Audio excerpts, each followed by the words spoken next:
This is Cerebral Cinema. Movies of the mind. You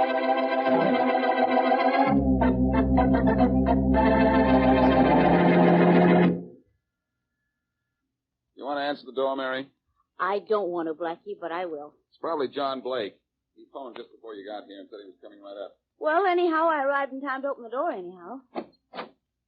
This is Boston Blackie's apartment. Oh, yes, it is. You're John Blake? Yes, I am. Well, come in. Oh, I'm sorry. I'm Mary Wesley. How do you do? Well, Mr. Blake, you must have something awfully important on your mind. You didn't waste much time getting here. I do have something important on my mind. You're Boston Blackie? I'm Boston Blackie. Now that we all know each other, suppose we all sit down. Thank you. Well, maybe you'd like to talk to Blackie alone, Mr. Blake. No, Miss Wesley. In fact, I'm glad you're here. I would like a witness to what I have to say. A witness, huh? It sounds like you have serious business, Mr. Blake. I have, Blackie. Suppose we get right down to it? I'm ready. Perhaps I'd better begin by asking you a question. I'm a student of crime. Question mark? No, of course not. You will explain the reason for my question. I want to know this, Blackie. Why is a murderer always caught? Well, that's not a very hard question. That's not very hard to answer, at least. A killer is caught because he makes a mistake. Isn't there such a thing as a killer who doesn't make a mistake? I doubt it. Sooner or later, something happens that links him to the crime and sends him to the chair. I would like to argue that point. Not with me. There just isn't any argument that you could offer that would make any sense. Well, let me put it this way, then. I won't tell you when. I won't tell you where. But I'm going to murder a man named Thomas Evers. I defy you to prove that I did it.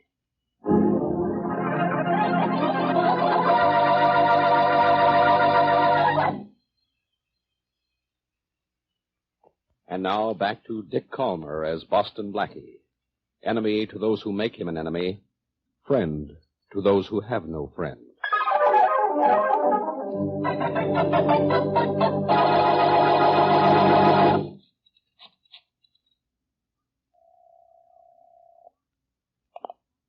What number are you calling? Edgeworth 96451, operator. Mr. Thomas Evers. One moment, please. Okay. You seem to have dialed the wrong number, sir. I'll try it for you. Thank you.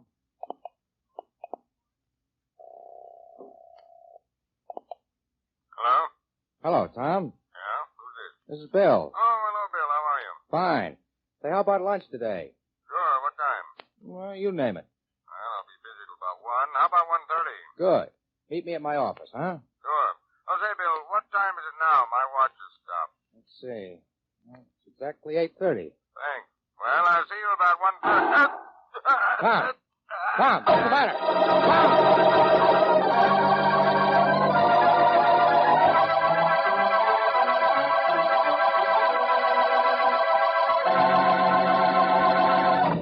Blackie, will you get out of my office, or will I have to throw you out? And you too, Miss Wesley. Get out of here. But Inspector You've got to Faraday... listen to us, Inspector. In fact, you should have done something about it when I called you last night. Why did you wait till now? Yeah, before I do anything about that silly thing, I'll wait 20 years. Look, let me tell you once more, and maybe you'll understand. I already understand. You told me so many times, I can tell it to you. Last night, a man named John Blake came to your apartment and said he was going to kill someone. All right. At least you've got that straight. Okay, so now you get straight. Out of here. Oh, really, Inspector? I think Mr. Blake was serious. I'm sure he was, Faraday. Will you grow up? Can't you see that... Look, Faraday, at first I took it the same way you're taking it now. But the more I thought of it, the more I believe this guy Blake meant what he said. Well, stop thinking about it. Anybody with sense at all should know a guy isn't going to telegraph a murder he hasn't committed yet. But he had a reason for doing it, Faraday. It was sort of a challenge to me. He said he could kill this man, and I'd never be able to prove it. Oh, Blackie, your stories get worse every day. I suppose now you're going to tell me this fellow Blake even gave you the name of the man he's going to kill, huh? Yes, he did. He said he was going to kill Thomas Evers. That's all. Now get out of here, will you? And you too, Miss Wesley. But, Inspector Faraday, I think you ought I said get out of here, and I meant get out. Thomas Evers is probably as healthy as you are. Healthier. Now... Oh, wait a minute. Yeah? A flash just came in on the teletype, Inspector. A man's been shot to death. His brother identified the body. The dead man's name was Thomas Evers.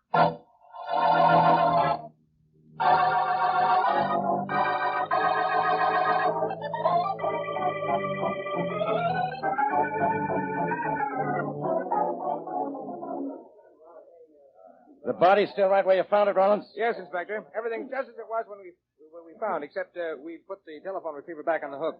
He was shot while he was talking to someone on the phone, huh? Yes, Blackie. That's how we got the first report of the murder. The fellow he was talking to called the Central Police Station. I'll bet I know something. What, Mary? The man on the phone had something to do with killing Mr. Evans. I don't think so, Miss Wesley. The man on the phone was Bill Johnson, member of the city council. Oh, dear. Anyhow, it was a nice try, Mary. Well, while you two are making nice tries, I'm going to look around for a few nice clues. I've got men searching the house and grounds now, Inspector. Good. We already know this much. The shot that killed Evers was fired through that window. There's a footprint in the mud just below it. Yeah? Let's have a look at it. Yes, that's a good idea, Faraday. But I have a better one, Blackie. You and Miss Wesley stay in the house. Thanks, Faraday. Come on, Mary. The inspector has invited us to look at that footprint. Oh, thank you very much, Inspector. Ah, what's the use? Come on. Rollins, did you find out what time Bill Johnson was talking to Evans? Yes, we know the exact time the shot was fired. 8:30 this morning. Well, it's going to be interesting to hear what kind of a phony alibi John Blake is going to have for his whereabouts at 8:30 this morning. You still think that crackpot Blake killed Evans? He said he would, Faraday, and Evans is dead. Just a coincidence, that's all. But what a fatal one for Evers. Sergeant Rollins, where's the footprint you found? Right here, Miss Wesley, behind these bushes here. Hey, it's a plenty clear one. Yeah. It's an odd mark on the heel, too, look. A metal tap made that funny-looking indentation, I'd say. Have a plastic cast made of that footprint, Rollins. Right. Blackie, look what I found over here. What is it?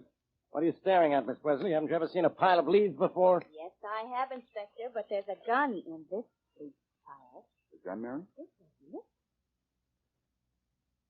Yeah, it is a gun. Don't touch it, anybody. Maybe the murder gun.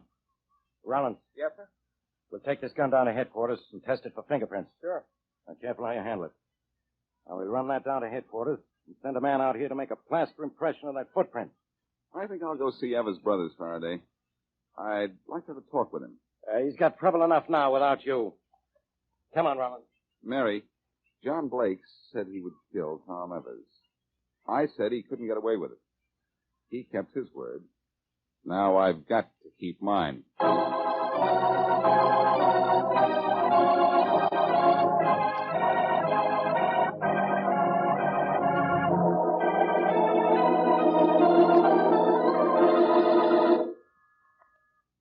Coming. Yes? No. Somebody phoned me and asked me to come up here. My name is John Blake. Oh, Blake, huh? Well, I'm Tom Evers' brother. Oh. Get in here. You. Let go of me. I'll let go of you when I'm through with you. Cut it out, will you? After I've cut you up, I'll cut it out. Stop it. I haven't done any. You killed my brother, and I'm going to have killed you. No, don't. No, please. Maybe the cops will let you get away with this, but I won't. No, please. Please. Come on, get up. I'm not through with you yet. Come on, get up. Who's there? Oh. What do you want? I want to talk to Tom Evers' brother. You hear? I'm Tom Evers' brother. Come in. Thanks. Oh, we're not alone, are we? Well, almost. I just about killed him, I guess. I wanted to. He killed my brother. That's why I used a pretext to get him up here. Blake was my brother's only enemy. Why did he hate your brother? Blake was mixed up in a swindle once.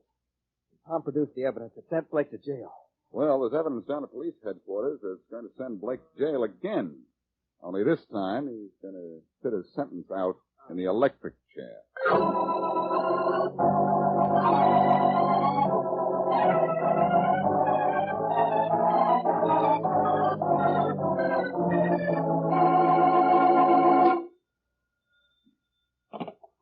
Yeah? Inspector Faraday, there's a fellow I don't care what there is, Rollins. I don't want to be disturbed for another half hour. Yes, sir. All right, now. Where were we, Blackie? You were just about to show that John Blake here killed Tom Evers. That's what the evidence proves. You'd better be awfully sure, Inspector. Waiting to hear your evidence, Inspector. It'll be most interesting. It will be, Blake. Well, let's have it, Faraday. All right, Blackie. I'll show you how we do things at police headquarters when we don't have any interfering help from you. The great Boston Blackie. Who? Come on, Faraday. Let's have less poof and more proof. All right, Blackie. Listen to this. You listen too, Blake. In case you want to know why you're going to be behind bars in a few minutes. Here's item 1 that proves you killed Tom Evers. We have your fingerprints on file from the time you went to jail on that swindle rap. But he's going to jail for more than a swindle rap this time. He certainly is, Blackie. We found his fingerprints on the gun Miss Wesley discovered in that pile of leaves. It was the murder gun, Inspector? Yes, it was the murder gun, all right. But that isn't all. It's Blake's gun. My gun? How do you know? It's registered in your name. I follow everything right through, Blake. Faraday, you're wonderful. Now follow through is enough evidence to convict this guy, and let's go home. Yes, you need still more proof, I think. I don't need any more proof, but I have it. The footprint we found outside the window. Blake, your foot matches perfectly the plaster impression we made of it. Well, are you just going to sit there, or do you want to say something before I make a formal charge against you? Yes, I'll say something, Inspector. You can't arrest me. Oh, yes, I can. Look at the evidence I have. Sorry to disappoint you, but you can't arrest me. Your evidence is no good. No good. You deny that you own this gun? No, it's mine, all right. You deny that we found your fingerprints on it? No, the prints are mine. And you deny that it is your footprint we found outside the window? No, it's my footprint, all right. Then why do you say I can't arrest you? At what time this morning was Tom killed? That's, 8:30. Don't be too disheartened, Inspector Faraday. But at 8:30 this morning, I was at a police station 25 miles from Tom's house, and I can prove it. What? Oh, afraid of something like this. You're lying, Blake. I am not lying. Precinct 89. Phone the desk sergeant there. He'll tell you I was talking to him before 8:30 this morning, and I was still talking to him when the flash about Tom's murder came in. Oh, don't worry. I'll check. And I'll bet my check will prove you're lying. I'll take that bet, Faraday. Huh? Hey, look, Blackie, whose side are you on? I have proof this guy murdered Evers. Maybe you do, Faraday. I'm afraid Blake's alibi will throw out your evidence. But, Blackie, how could he be in police headquarters 25 miles from the scene of the crime and still kill Evers, as he promised he would? I don't know, Faraday. Maybe Blake never had everything he wanted in life, but right now he's getting away with murder.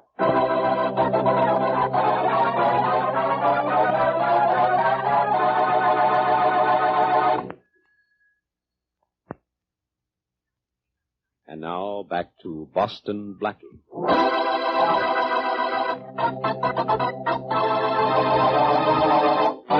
John Blake has committed what even Blackie has to admit looks like the perfect crime. Evidence shows that Blake was at the scene of Evers' murder, yet Blake has been able to prove he was 25 miles away when Evers was killed. What bothers Blackie most of all, however, is that Blake told him beforehand that he was going to kill Evers and get away with it. And Blackie has just admitted that Blake is doing just that. As we return to our story, Blackie and his friend Mary Wesley are in her apartment, playing a game of darts.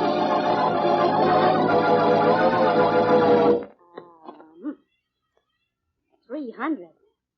I'll be a dart champion if I keep this up. That was good, wasn't it? 800. And another bullseye. Blackie, for a total of 1,300. Just try to be fat. Not now, Mary. You're the champ for the time being. What's the matter? Don't you know? Yes, I suppose I do, but you can't solve every case. Some time or other, there has to be one that's too much for you, though. It isn't the case itself that's bothering me, Mary. It's the fact that Blake warned me beforehand that he was going to kill Evers and get away with it. Now he's done it. He was in that police station at the time Evers was shot. Blackie, you're sure the police had the time of the murder right? Positive? Mr. Evers was shot at exactly 8:30, and Mr. Blake was in that police station 25 miles away at exactly 8:30? Exactly, both times. Well, then let's just forget the whole thing and play darts. Mary, I just can't get this case off my mind. Why bother about it, darling? Because I can't help it.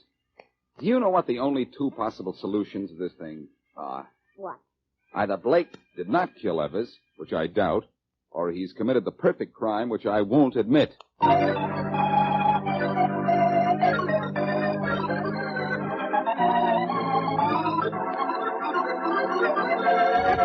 Now, look, Blackie, either get out of my office or tell me how to break Blake's alibi. Faraday, he really was at Precinct 89 at the exact time of Evers' killing, wasn't he? He sure was. That's definite. Well, Faraday, it looks as if we'll have to turn to Mary Wesley to show how this was done. Mary Wesley? Mind if I use your phone? Thanks. What do you mean Miss Wesley will show us how it was done? Listen, Inspector, and learn. Hello? Hello, Mary. How are you? Oh, fine, Blackie. Want to talk to an old friend of yours?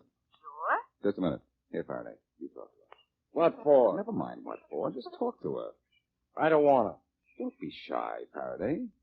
Maybe Mary is a girl, but you'll just be talking to her over the phone. Give me that receiver. That's better. Hello, Miss Wesley. Hello, Inspector. What's this all about? Oh, nothing. I just haven't had a chance to talk to you over the phone. Oh! Miss Wesley! Oh. Miss Wesley, what's the matter? Miss Wesley! What's wrong, Faraday? Miss Wesley's been shot.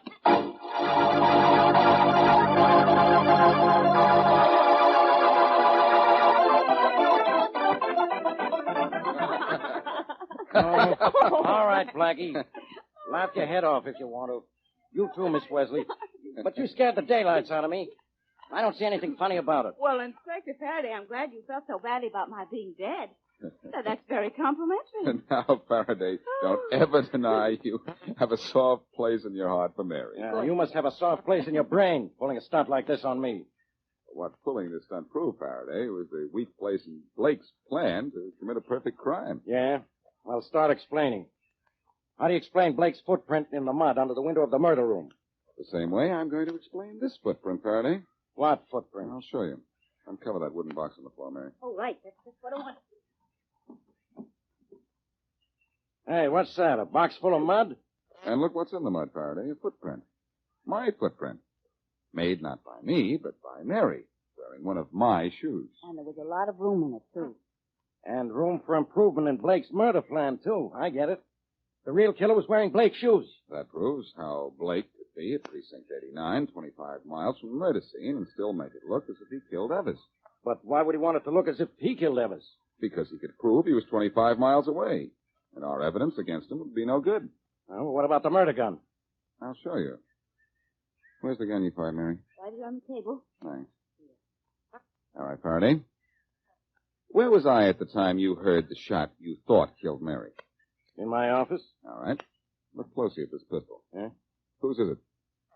Well, it's yours, isn't it? It's mine. And a lab test will show it. It has my fingerprints on it. Not Mary's. How come?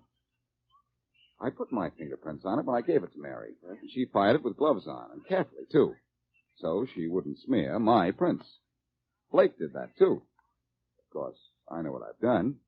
I've shown how Blake could be 25 miles from the scene of Evers' murder and still load you with evidence that he committed the crime. You've done more than that, Blackie. You've proved somebody else killed Evers. I don't have a single bit of evidence to lead me to the real killer. No, Faraday, you don't. All you have is Blake. What good is he now? He didn't kill Evers. No, he didn't. But he knows who killed Evers. And he knew when Evers was going to be killed. So what? So Blake is the tie-up to the real killer. Now what we have to do is to find something to use for rope.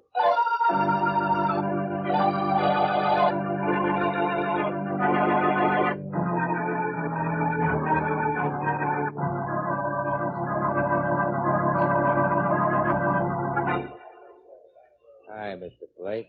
Looking at ties? Not so loud, Mike. Pretend you're looking at ties, too. Look, Blake, all I want to look at is the rest of the dough that's coming to me for the job I did this morning. I have it with me. Don't worry.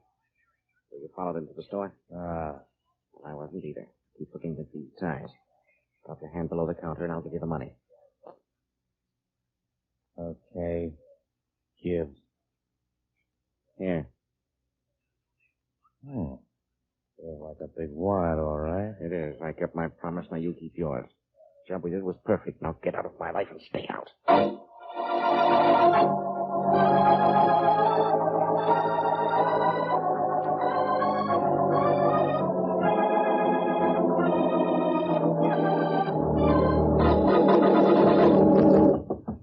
Come in. Hi, Inspector Faraday. Oh, come in, Jerry. Sure, I don't care how I waste my time.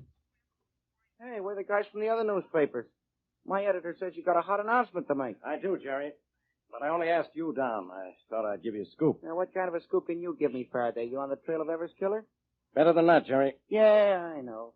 Police are making progress in the mysterious murder of Tom Evers. Expect arrest shortly. Better than that, too, Jerry. Well, let's see. In that case, Police get tipped from underworld. I'm really going to give you something this time. Hold on to your hat, kid. Now, don't jolt me too hard, Inspector. I like this hat. My hands are busy with this pencil and paper. Well, see how you can handle this. It's page 1 stuff, and that's exactly where I want it. On the front page. Hey, what are you doing, Inspector? Resigning from the force? You better resign, and fast, if you don't get this to your paper fast. There's been a break in the Tom Evers murder case. The police are looking for a professional gunman as the killer of Tom Evers. And we're going to nab him within 3 hours. Because we know his name. Holy mackerel, Inspector. You on the level? I'm on the level. And so is that announcement. Now scram out of here and see that it gets on paper. You bet, Inspector. Thanks a lot. Boy, what a scoop. That's going, Faraday. I'm glad you liked it, Blackie. Well, that ought to bring the real killer out in the open, huh? Then it should, Faraday. And if that smug look doesn't come off your face, the fact that this was my idea will come out into the open, too.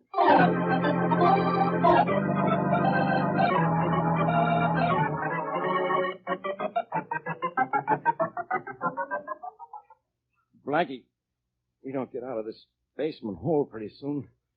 I'm going to feel like a gopher. Serve you right if you can't stand it down here, Faraday.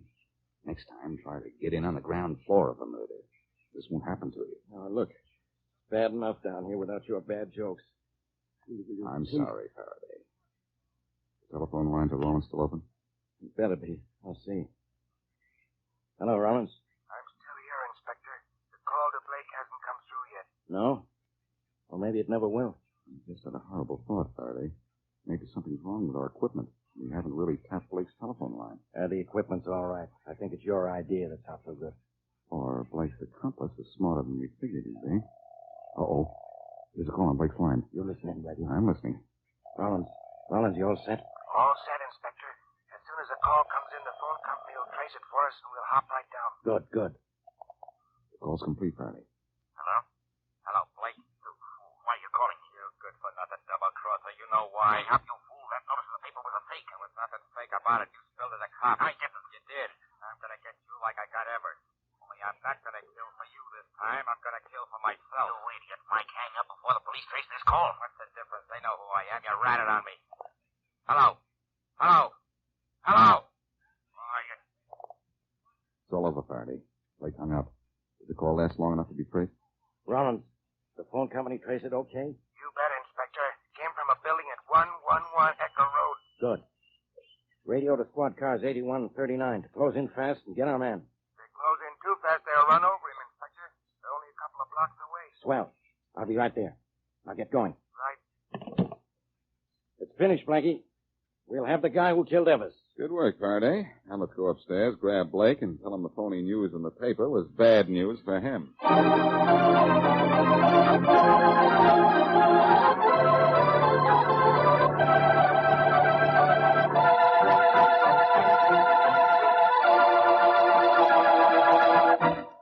Sure, Blackie. You can go in and see Blake if you want to. He's in cell 6. Thanks, Rollins. I won't be in there long. Right through this door. I know. I've been through it many times myself. Ain't it the truth? Hello, Blake. Oh, Blackie. Hello. Well, you seem to be pretty good spirits for a man who's going to the electric chair. May beat it yet, you know. After all, I didn't actually kill Evers. But you engineered the plan to murder him. Not jealous, are you? Was a good plan, don't you think? A great plan, Blake. Except for one thing. It didn't work. Worked until that fool Mike thought I'd double-crossed him. Yes. You know what that proves, don't you? What? The point I made when you wanted to argue with me that a killer can commit a crime without making a mistake. What mistake did I make? You forgot the human element, Blake. When Mike thought you double-crossed him, he spilled the whole thing to the police to get even. I suppose I did lose our little argument. You're going to lose more than an argument, Blake. You're going to lose your life.